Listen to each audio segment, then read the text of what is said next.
About Sansevere with TwinCities.com web sports producer Kevin Cusick. Kevin, I got to say, it's impressive what has happened. I've thought all along the two best stories in sports this year were what Josh Harding is doing for the Wild, dealing with MS and playing at a very high level, and what the Gophers did with Jerry Kill. And Jerry Kill has received recognition. He's one of 5 regional winners nationally of a Coach of the Year award. In January, he could wind up being named the National Coach of the Year. But even on top of that, you have somebody from Division II. You get Aaron Keene from Minnesota Mankato, and you have Steve Johnson from Bethel University. 3 Minnesota coaches, and one who had been North Dakota, Craig Bowl. He got that subdivision. The other, the one used to be the 1AA, the championship subdivision. He now in Wyoming, but he also was named, and he has a lot of Minnesota players. So it's a lot of good recognition for Minnesota. Sure, and for Kill, it's not so much an award just for him, but it's also a way of honoring his staff. Tracy Clays, the great job he did, in the filling in for Kill when the 4 wins in a row in the Big Ten. You're right. His assistants did a wonderful job, and frankly, on any other staff, he'd be losing assistants to head coaching jobs somewhere, whether it was a D2 school or somewhere else. But these guys have been with him for decades. They're not leaving.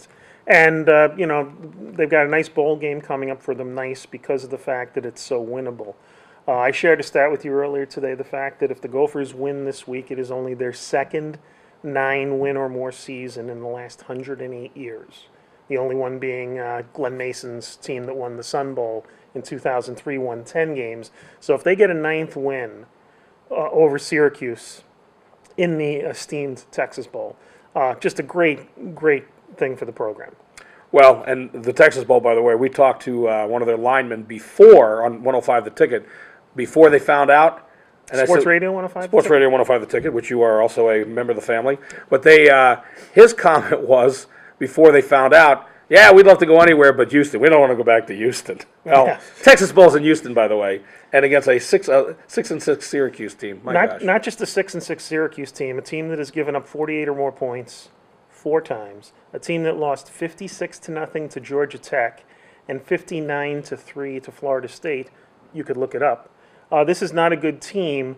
The only reason they're in the game is because the Big 12 didn't have enough qualifying teams for bowls, so the Texas Bowl had to go dredging, through the sludge of leftover bowl eligible teams and came up with Syracuse, and that happened because Oklahoma sneaked into the BCS at the last seconds, and that moved everyone else in the Big 12. Otherwise, they would have played Kansas State. So what you're saying is the Gophers are a prohibitive favorite, much like you are, a prohibitive favorite of mine when we do these video casts. I couldn't put it better myself. Kevin Cusick, TwinCities.com, web sports producer. And The Loop. The Loop, I'm sorry. Got to plug that. We'll be talking again real soon.